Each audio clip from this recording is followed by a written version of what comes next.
Adolf Hitler was born on April 20th, 1889. In the small town of Braunau am Inn, situated on the border between Austria-Hungary and the German Empire. His father, Alois Hitler, was a mid-level customs official with a strict and often harsh personality. His mother, Clara Hitler, was gentle and deeply devoted to her children, particularly to Adolf. Of the 6 children born to Alice and Clara, only Adolf and his sister Paula survived into adulthood. The family moved frequently due to Alice's job, and Hitler spent his childhood in various Austrian towns, including Linz, where he first developed an interest in art, music, and German nationalism. As a student, Hitler's academic performance was erratic. He clashed with teachers and showed little interest in subjects unrelated to his personal passions. He dropped out of school at age 16 without a diploma. In 1907, he moved to Vienna, determined to become an artist.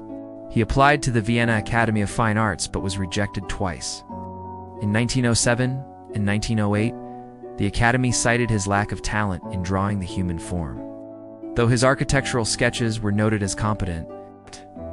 After the second rejection, Hitler's aspirations as a professional artist collapsed. He remained in Vienna for several years, living in men's hostels and surviving by painting postcards, greeting cards, and small watercolors of buildings and landscapes, which he sold to tourists and shops. Despite this activity, Hitler never registered or operated a formal business. His income came solely from informal sales and street-level artistic commissions. By 1913, Hitler relocated to Munich, Germany. When World War I broke out in 1914, he enlisted in the Bavarian army. He served as a messenger on the Western Front and participated in several major battles, including the First Battle of Ypres and the Battle of the Somme. He was wounded in 1916 and temporarily blinded by a gas attack in 1918. Hitler received the Iron Cross Second Class in 1914, and unusually for a corporal, the Iron Cross First Class in 1918, a distinction rarely awarded to enlisted men. Despite the end of the war and Germany's defeat, Hitler remained in the army and was assigned to intelligence duties in Munich. In 1919, while serving as a military spy, he was ordered to infiltrate a small nationalist group called the German Workers' Party. He became fascinated by the group's ideology and joined it shortly after. By 1920, he had taken control of the party's direction and helped rename it the National Socialist German Workers' Party, the Nazi Party. His oratory skills, propaganda instincts, and sense of theater helped him rise rapidly through its ranks. In 1923, he led the failed beer hall putsch in Munich and was arrested. He served less than a year in Landsberg prison, where he dictated the first volume of Mein Kampf, his autobiographical and ideological manifesto. Upon his release, Hitler reorganized the Nazi Party into a nationwide political movement. Though Hitler did not run a traditional business, his financial status improved dramatically in the 1930s. Mein Kampf became a key source of income, especially after 1933, when it was distributed widely across Germany, often as a wedding gift or official present.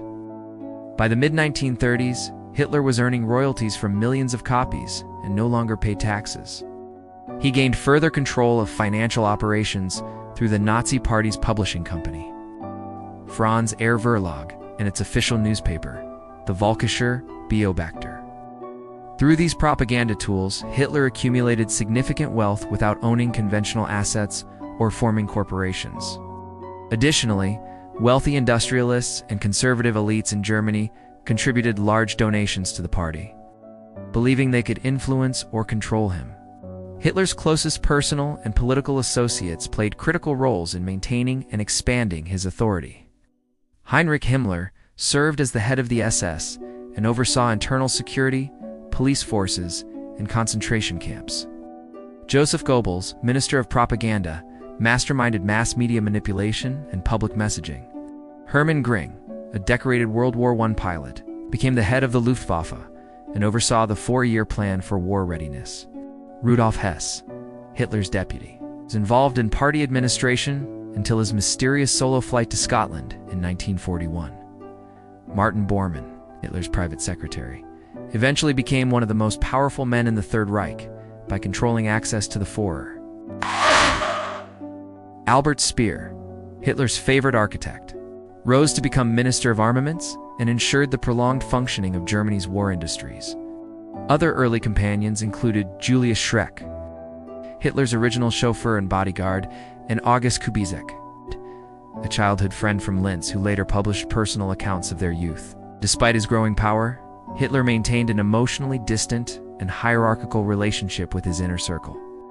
He distrusted traditional friendships and preferred loyal subordinates who would carry out his commands without question. One of the few people with access to his private life was Eva Braun, a young woman who had worked as an assistant in the photography studio of Heinrich Hoffmann, Hitler's official photographer. They began a relationship in the 1930s, and while Braun was rarely seen in public, she spent much of her time at the Berghof, Hitler's private mountain residence in Bavaria. The two married on April 29, 1945, in Hitler's Berlin bunker just one day before they both took their own lives. Adolf Hitler played the central role in initiating and directing World War II.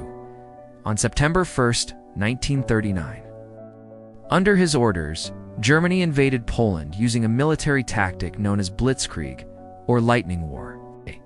This rapid and mechanized assault triggered Britain and France to declare war on Germany. Over the next 2 years, Hitler orchestrated the conquest of Denmark, Norway, the Netherlands, Belgium, Luxembourg, and France. His forces bombed Britain in an air campaign known as the Battle of Britain, but failed to achieve air superiority. In June 1941, Hitler launched Operation Barbarossa, the invasion of the Soviet Union. It was the largest land invasion in history and marked a major escalation of the war. Hitler envisioned it as a quick campaign, but underestimated Soviet resistance and the harshness of the Russian winter. The failure to take Moscow and the eventual German defeat at Stalingrad in 1943 marked a turning point in the conflict. Hitler insisted on micromanaging military strategy, often ignoring the advice of his generals. He forbade retreats, leading to massive losses on both the eastern and western fronts. His obsession with ideological goals, including the extermination of perceived enemies, took precedence over practical wartime decisions. Hitler ordered scorched earth policies, purged military leadership, and refused to acknowledge the deteriorating situation even as Allied forces advanced. After the failed 1944 assassination attempt known as the July Plot, Hitler became increasingly paranoid and isolated. In the final months of the war, he moved permanently into the Vorbunker beneath the Reich Chancellery in Berlin. As Soviet forces entered the city in April 1945, Hitler gave final orders for destruction of German infrastructure and continued to direct imaginary armies. On April 30, 1945, Adolf Hitler committed suicide by gunshot in his underground bunker. Eva Braun took cyanide. Their bodies were burned by loyal staff as the Red Army closed in. Germany unconditionally surrendered on May 8, 1945, ending the European theater of World War II. If you found this documentary informative and want to explore more untold stories, detailed histories, and deep dives into the lives that shaped our world, don't forget to subscribe to the channel. New episodes are released regularly, uncovering the past with clarity and depth.